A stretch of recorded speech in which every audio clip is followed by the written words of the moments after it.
Hello दोस्तों, मैं हूं जेमिस परमार और मैं आप सबका मेरे यूट्यूब चैनल में स्वागत करता हूं। तो दोस्तों चलिए आज का ट्यूटोरियल शुरू करते हैं। तो दोस्तों हम क्या करेंगे, यहाँ पे स्केच पे क्लिक करेंगे और स्केच कमांड लेंगे और यहाँ पे फ्रंट प्लेन चूज कर लेना है। फ्रंट प्लेन चूज करने के बाद मुझे यहाँ पे सर्कल पे क्लिक करना है और मैं यहाँ पे दो सर्कल बना लूँगा कुछ इस तरह से। अब मुझे क्या करना है, ये सर्कल का जो डायमेंशन है वो मुझे एंटर करना है। तो मैं यहाँ पे पहले अंदर का जो सर्कल है उसका डायमेंशन देने वाला हूँ, जो कि देना है 8 एंटर। और ये आया डायमीटर, मुझे चाहिए रेडियस, तो मैं क्या करूँगा, ये डायमेंशन के ऊपर डबल क्लिक करूँगा और 8 यहाँ पे मुझे लिखना है 8 × 2 और एंटर पे क्लिक कर देना है। तो यहाँ पे जो रेडियस आएगी वो 8 होगी और उसका डायमीटर आएगा वो 8 × 2, radius multiply by 2 is equal to diameter. तो मुझे यहाँ वो सर्कल मिल जाएगा। अब मुझे क्या करना है, ये रेडियस जो है वो मुझे स्पेसिफाई करनी है। तो यहाँ पे मैं 14 × 2 और एंटर प्रेस कर दूंगा। तो यहाँ पे मुझे कुछ इस तरह से दो सर्कल मिल जाएंगे। दोस्तों अब मुझे क्या करना है, यहाँ पे ऑफसेट कमांड लेना है और ऑफसेट जो करना है उसकी मुझे वैल्यू डालनी है 2.5 और यहाँ पे सिलेक्ट चेन का ऑप्शन में निकाल दूंगा। जैसे कि अभी आप देख रहे हो, यहाँ पे मैंने सिलेक्ट चेन निकाल दिया है और अभी ये जो सर्कल है उसका मैंने यहाँ पे एक ऑफसेट कर दिया है। अब मुझे क्या करना है, यहाँ पे दोबारा सर्कल लेना है, सेम सेंटर पॉइंट लेना है और यहाँ पे एक सर्कल ड्रॉ करना है और उसका जो डायमेंशन देना है वो डायमेंशन है 108 और ये है डायमीटर। मैंने यहाँ पे एंटर की प्रेस कर दी है। अब मुझे क्या करना है, फिर से एक ऑफसेट कमांड का लेके ऑफसेट करना है और ये ऑफसेट जो आएगा इसकी जो वैल्यू है वो वैल्यू है 6 की। तो मैंने यहाँ पे 6 एंटर कर दिया है और यहाँ पे मैंने इनसाइड एक ऑफसेट कर दिया है। तो जैसे कि अभी आप देख रहे हो स्क्रीन पे, कुछ इस तरह से आपको ड्राइंग देखने को मिलेगा। अब मुझे यहाँ पे क्या करना है, ये जो डायमेंशन है उसको मैं पहले यहाँ पे एडजस्ट कर लेता हूँ ताकि हमें जो स्केच है वो अच्छे से दिखाई दे। तो मैंने यहाँ पे एडजस्ट कर लिया है, ठीक है। अब मुझे क्या करना है, फिर से एक ऑफसेट लेना है। मैं यहाँ पे ऑफसेट कमांड ले लूँगा फिर से और अब मुझे वैल्यू जो है वो देनी है 6.5 और एंटर की प्रेस कर दूंगा। तो मैं ये जो सर्कल है उसका 6.5 का मैंने यहाँ पे ऑफसेट कर दिया है। अब मुझे फिर से ऑफसेट कमांड लेना है। तो मैं यहाँ पे ऑफसेट कमांड ले लूँगा। अब मुझे ऑफसेट करना है 2.5। तो मैंने यहाँ पे वो वैल्यू डाल दी है और मैं इस तरह से यहाँ पे ऑफसेट कर दूंगा। अब मैं यहाँ पे लाइन कमांड ले लूँगा। लाइन कमांड लेने के बाद मुझे क्या करना है, तो कुछ इस तरह से मुझे यहाँ पे एक लाइन ड्रॉ कर लेनी है। लाइन ड्रॉ करने के बाद मुझे यहाँ पे ऑफसेट करना है और ऑफसेट की वैल्यू जो देनी है वो है 2.5 और मुझे ऑफसेट चाहिए दोनों साइड। तो मैं यहाँ पे बाई डायरेक्शनल ऑन कर दूंगा और अब मुझे क्या करना है, यहाँ पे कुछ इस तरह से ऑफसेट करना है। तो ये ऑफसेट हो चुका है। अब मैं क्या करूँगा, यहाँ पे लाइन जो है वो एक्सटेंड करनी पड़ेगी। तो मैं यहाँ से एक्सटेंड कमांड ले लूँगा और ये लाइन को कुछ इस तरह से यहाँ पे एक्सटेंड कर दूंगा। सेम वे यहाँ पे जो लाइन है वो मुझे ट्रिम करनी पड़ेगी। तो मैं यहाँ से ट्रिम कमांड ले लूँगा। यहाँ पे मेरा पावर ट्रिम ऑन है तो मैं कुछ इस तरह से यहाँ पे ये लाइन जो है वो ट्रिम कर दूंगा। ठीक वैसे ही ये लाइन भी मुझे ट्रिम करनी पड़ेगी। तो मैं ये लाइन को ट्रिम कर देता हूँ। अभी ये लाइन की मुझे ज़रूरत नहीं है तो मैं ये लाइन को डिलीट कर देता हूँ। डिलीट करने के बाद मुझे क्या करना पड़ेगा, ये दोनों लाइन का जो डिस्टेंस है वो डिस्टेंस मुझे स्पेसिफाई करना पड़ेगा। तो मैं कुछ इस तरह से ये दोनों लाइन का डिस्टेंस जो है वो स्पेसिफाई कर देता हूँ ताकि मुझे ये पता रहे कि ये लाइन जो है वो मैंने कितने डिस्टेंस के बीच में ड्रॉ करी है। अभी भी ये लाइन ब्लू कलर की है और मुझे ये लाइन को कंस्टेंट करना होगा। तो मुझे कुछ इस तरह से ये लाइन को कंस्टेंट करना पड़ेगा। जैसे कि यहाँ से ये लाइन का जो डिस्टेंस है, ये डिस्टेंस कितना आएगा, तो मैं यहाँ पे ये डिस्टेंस स्पेसिफाई कर देता और यहाँ से मुझे एक और डायमेंशन देना पड़ेगा, जो कि है यहाँ से ये पॉइंट का। तो मैं ये डायमेंशन भी दे देता हूँ। जैसे कि आप देख रहे हो कि डायमेंशन देने के बाद ये स्केच जो है वो कंस्ट्रेन हो चुका है। अब मुझे क्या करना है, यहाँ पे पैटर्न करनी है, लेकिन मुझे पैटर्न चाहिए सर्कुलर। तो मैं यहाँ पे सर्कुलर स्केच पैटर्न ले लूँगा। सर्कुलर स्केच पैटर्न लेने के बाद मुझे क्या करना है, यहाँ पे एंटिटीज टू पैटर्न पे सिलेक्ट करना है और ये दोनों के दोनों एंटिटी मुझे सिलेक्ट करनी है। तो मैं ये दोनों के दोनों एंटिटी सिलेक्ट कर लूँगा। जैसे ही मैं सिलेक्ट करूँगा, यहाँ पे अभी आपको स्क्रीन पे दिख रहा होगा, यहाँ पे अभी आपको येलो कलर में एंटिटीज दिख रही है, वो एरे की हुई एंटिटी है। तो मुझे यहाँ पे कितने एरे चाहिए, ऐसे कितनी मुझे पैटर्न बनानी है, उसकी मुझे वैल्यू डालनी है। तो मैं यहाँ पे बनाने वाला हूँ 8 नोज। तो मैं यहाँ पे क्या करूँगा, यहाँ पे मैं 4 की जगह पे 8 डाल दूंगा और एंटर की प्रेस कर दूंगा। एंटर की जैसे ही मैं प्रेस करूँगा, तो मुझे यहाँ पे कुछ इस तरह से येलो कलर में एंटिटीज दिखेगी। अगर ये आपको जितनी चाहिए उतनी ही है, तो वो सेट करने के बाद मुझे यहाँ पे ओके पे क्लिक कर देना है। जैसे ही मैं यहाँ ओके पे क्लिक करूँगा, तो मुझे कुछ इस तरह से यहाँ पे एंटिटीज मिल जाएगी। अब मुझे क्या करना है, मैं यहाँ पे फिर से लाइन कमांड ले लूँगा। लाइन कमांड लेने के बाद मैं कुछ इस तरह से यहाँ पे एक लाइन ड्रॉ करूँगा। लाइन ड्रॉ करने के बाद मैं यहाँ पे ऑफसेट कमांड लूँगा। ऑफसेट कमांड लेने के बाद मुझे क्या करना है, यहाँ पे एक ऑफसेट बनाना है और उसका टोटल डिस्टेंस चाहिए मुझे 4 mm। तो मैं यहाँ पे क्या करने वाला हूँ, 2 mm का ऑफसेट करूँगा, जो कि मुझे बाय डायरेक्शनल चाहिए। तो मैंने यहाँ पे 2 एंटर कर दिया है। अब मुझे क्या करना है, ये ऑफसेट मैंने अभी यहाँ पे कर दिया है।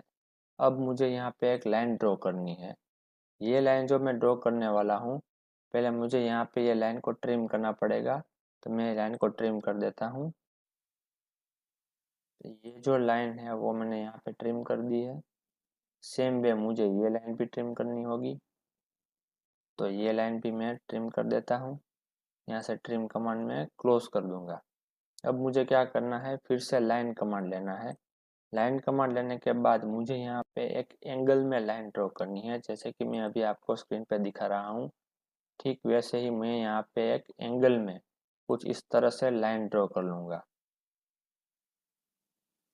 जैसे कि अभी आप स्क्रीन पे देख रहे हो, मैंने यहाँ पे एक लाइन ड्रॉ कर ली है। अब मैं क्या करने वाला हूँ, इसका एंगल स्पेसिफाई कर दूँगा। तो इसका एंगल जो आएगा, वो एंगल इसका मुझे चाहिए 20 डिग्री। तो मैं यहाँ पे एंगल स्पेसिफाई कर दूंगा। जैसे कि अभी आपको यहाँ पे दिख रहा है कि यहाँ पे एंगल स्पेसिफाई हो चुका है।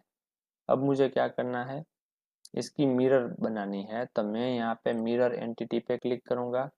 एंटिटीज टू मिरर यहाँ पे दिख रही है आपको, तो मैं यहाँ पे एंटिटी सिलेक्ट कर लूँगा कि ये एंटिटी मुझे चाहिए। अगर आपको कॉपी रखनी है तो यहाँ पे क्लिक करके रखना है। अगर आपको कॉपी नहीं रखनी है तो यह क्लिक निकाल देना है। तो मुझे यहाँ पे कॉपी रखनी है, तो मैं ये क्लिक रख रहा हूँ। अब मुझे यहाँ पे मिरर करनी है ये रेफरेंस से, तो मैं इस तरह से मिरर कर दूंगा।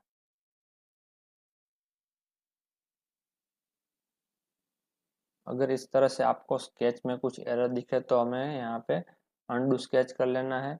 और ऐसा हो तो हमें क्या करेंगे, मिरर की जगह पे यहाँ एक लाइन ड्रॉ कर लेंगे, ठीक वैसे ही जैसे हमने पहले ड्रॉ करी है। अब मैं क्या करूँगा, यहाँ से फिर से कुछ इस तरह से यहाँ पे एंगल स्पेसिफाई कर दूंगा, जो कि होगा 20 का। तो ये 20 का एंगल डिफाइन हो चुका है। अब मुझे क्या करना है, यहाँ पे ट्रिम कमांड लेना है। तो मैं यहाँ पे ट्रिम लूँगा और ये जो अननेसेसरी लाइंस जो थी, वो सारी अननेसेसरी लाइन को मैं यहाँ पे डिलीट कर दूंगा कुछ इस तरह से, जैसे अभी आपको स्क्रीन पे दिख रहा होगा। यहाँ पे मैंने एंगल देने में गलती कर दी थी, तो यहाँ पे मैं फिर से एंगल स्पेसिफाई कर दूंगा। तो यहाँ पे मैंने एंगल स्पेसिफाई कर दिया है और ये जो डायमेंशन था वो मैंने निकाला था। तो मैं यहाँ पे डायमेंशन फिर से स्पेसिफाई कर देता हूँ। तो ये डायमेंशन भी मैंने स्पेसिफाई कर दिया है। अब मुझे क्या करना है, ये जो एंगल हमने बनाया है इसकी भी मुझे एरे करनी है। तो मैं इसकी एरे करने वाला हूँ। मैं यहाँ पे क्या करूँगा, फिर से सर्कुलर स्केच पैटर्न पे क्लिक करूँगा। यहाँ पे मुझे एंटिटीज टू पैटर्न पे क्लिक करना है। तो ये और ये दो एंटिटी मुझे पैटर्न करनी है, ठीक है। और अब मुझे चाहिए इसका सेंटर। तो मैं यहाँ पे सेंटर पे क्लिक किया हुआ है, देखो अभी आपको दिख रहा है यहाँ पे येलो कलर की जो एंटिटीज है वो मुझे पैटर्न में मिलने वाली है। तो मैं यहाँ पे नंबर ऑफ एंटिटी में मुझे जितनी एंटिटी चाहिए वो वैल्यू डाल के एंटर की प्रेस कर देता हूँ। और यहाँ पे मैं स्केच को क्लोज कर देता हूँ इस तरह से। तो देखो यहाँ पे मुझे एंटिटीज मिल रही है। अब मुझे क्या करना है, यहाँ पे ट्रिम लेना है। ट्रिम लेने के बाद जो अननेसेसरी सर्कल्स थे तो वो मैं सब ट्रिम कर रहा हूँ। जैसे कि अभी आपको स्क्रीन पे दिख रहा है कि ये सारे सर्कल जो है वो अननेसेसरी थे, तो मैं वो सारे सर्कल्स यहाँ पे ट्रिम कर रहा हूँ। इस तरह से मुझे जितने भी अननेसेसरी सर्कल है, हम यहाँ पे एक गियर बनाने वाले हैं। तो वो मैंने अभी आपको स्क्रीन पे बना के दिखाया हुआ है, वो आपको पता चल ही गया होगा कि ये जो बना रहे हैं वो एक गियर बना रहे हैं। तो मैं यहाँ पे अभी गियर के टीथ जो है वो कट कर रहा हूँ। देखो अभी आपको स्क्रीन पे दिख रहा होगा जो अननेसेसरी सर्कल्स जो थे वो सारे अननेसेसरी सर्कल को मैं अभी धीरे धीरे ट्रिम कर रहा हूँ। तो अभी मोस्टली जो अननेसेसरी सर्कल्स थे वो सारे अननेसेसरी सर्कल ट्रिम हो गए हैं। अब मुझे क्या करना है, ये जो नीचे के सर्कल है ये भी अननेसेसरी हो वो सारे के सारे मुझे ट्रिम करने हैं। तो मैं ये सारे सर्कल ट्रिम कर देंगे। तो दोस्तों अभी आप स्क्रीन पे देख रहे हैं सारे अननेसेसरी सर्कल जो है वो मैंने यहाँ पे ट्रिम कर दिए हैं। ठीक इसी तरह से यहाँ पे भी जो अननेसेसरी सर्कल है वो भी मुझे ट्रिम करने हैं। तो मैं ये सर्कल्स भी साथ साथ ट्रिम कर देता हूँ। जो भी अननेसेसरी सर्कल है जो मुझे ट्रिम करने हैं वो सारे के सारे सर्कल में कुछ इस तरह से टर्न बाय टर्न ट्रिम कर रहा हूँ। तो दोस्तों अभी आपको स्क्रीन पे दिख रहा है कुछ इस तरह से हमारा स्केच कंप्लीट हो जाएगा। उसके बाद हम यहाँ से स्केच क्लोज कर देंगे और फीचर में जाके एक्सट्रूड बॉस पे क्लिक कर देंगे। जैसे ही एक्सट्रूड बॉस पे क्लिक करेंगे तो मुझे यहाँ पे कुछ इस तरह से ऑप्शन मिल जाएगा। अभी मुझे क्या करना है, यहाँ पे पूरा सर्कल जो है वो मैंने सिलेक्ट किया था तो पूरा का पूरा एक्सट्रूड हो रहा है। तो अब मुझे क्या करना है, यहाँ पे सिलेक्ट काउंटर में क्लिक करना है और जो भी पार्ट्स है जो मुझे नहीं एक्सट्रूड करने हैं वो सारे के सारे पार्ट्स मैं यहाँ पे सिलेक्ट कर लूँगा। जितने मैं सिलेक्ट कर रहा हूँ उतने यहाँ पे एक्सट्रूड नहीं होंगे। तो कुछ इस तरह से अभी आपको जैसे कि स्क्रीन पे दिख रहा है इतने इतने पार्ट जो थे वो एक्सट्रूड नहीं हो रहे हैं। अभी यहाँ पे गलती से सिलेक्ट हो रहा है तो वो आप क्लिक करके निकाल सकते हो। जो भी आप निकालना चाहो, यहाँ पे एक साथ निकालना चाहते हो तो क्लियर सिलेक्शन कर दो तो वो सारे के सारे एक साथ क्लियर हो जाएंगे। जैसे कि अभी मुझे यहाँ पे इतना पार्ट जो है वो एक्सट्रूड करना है तो मैंने यहाँ पे एक रीजन सिलेक्ट कर दिया।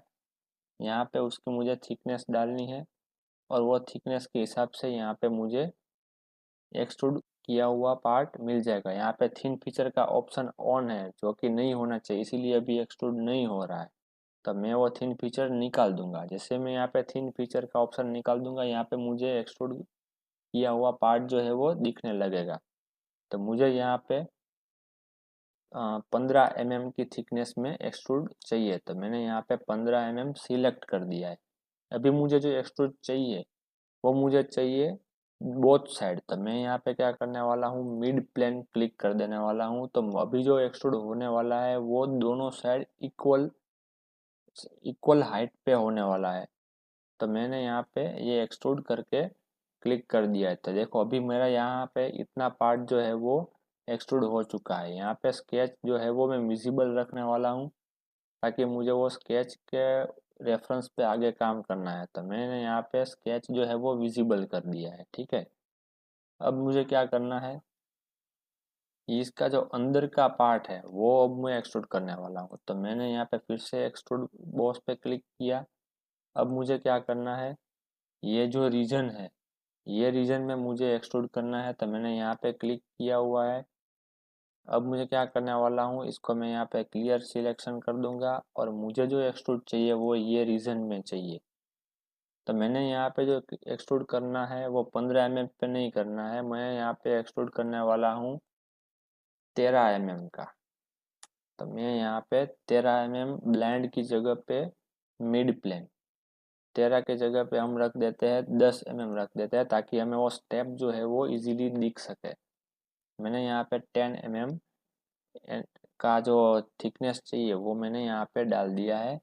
अब मैं करने वाला हूँ ओके। लेकिन अगर मुझे यहाँ पे भी एक्सट्रूड चाहिए तो मैं यहाँ पे भी साथ में क्लिक कर दूंगा, ताकि मुझे यहाँ पे भी मेटल मिल जाए। और यहाँ से मैं एक्सट्रूड बॉस पे क्लिक कर दूंगा तो कुछ इस तरह से मुझे यहाँ पे एक गियर देखने को मिल जाएगा। अब मुझे क्या करना है, प्लेन को स्केच जो मैंने ऑन किया था वो स्केच मैंने यहाँ पे ऐड कर दिया है। तब कुछ इस तरह से यहाँ पे मुझे एक व्हील या फिर एक गियर, आप जो भी इसको बोलो, वो देखने को मिल जाएगा। तो कुछ इस तरह से हम सॉलिड वर्क के अंदर गियर बना सकते हैं। जैसे कि अभी आपने ये गियर कैसे बनाना है ये सीख लिया है, तो आप घर पे ट्राई कर सकते हो। अगर आपको कोई इसमें क्वेरी आ रही हो तो आप मुझे पूछ सकते हो। जैसे कि अभी आप स्क्रीन में देख रहे हो, यहाँ पे हमने आज गियर बनाना सीख लिया है, जिसका डायमेंशन भी आपको इसी वीडियो में से मिल जाएगा। और कितने कमांड यूज़ करने हैं, कैसे ड्रॉ करना है, ये सारी की सारी डिटेल आपको इसके अंदर से मिल जाएगी। तो दोस्तों आज के ट्यूटोरियल में हमने गियर कैसे बनाना है ये सीखा।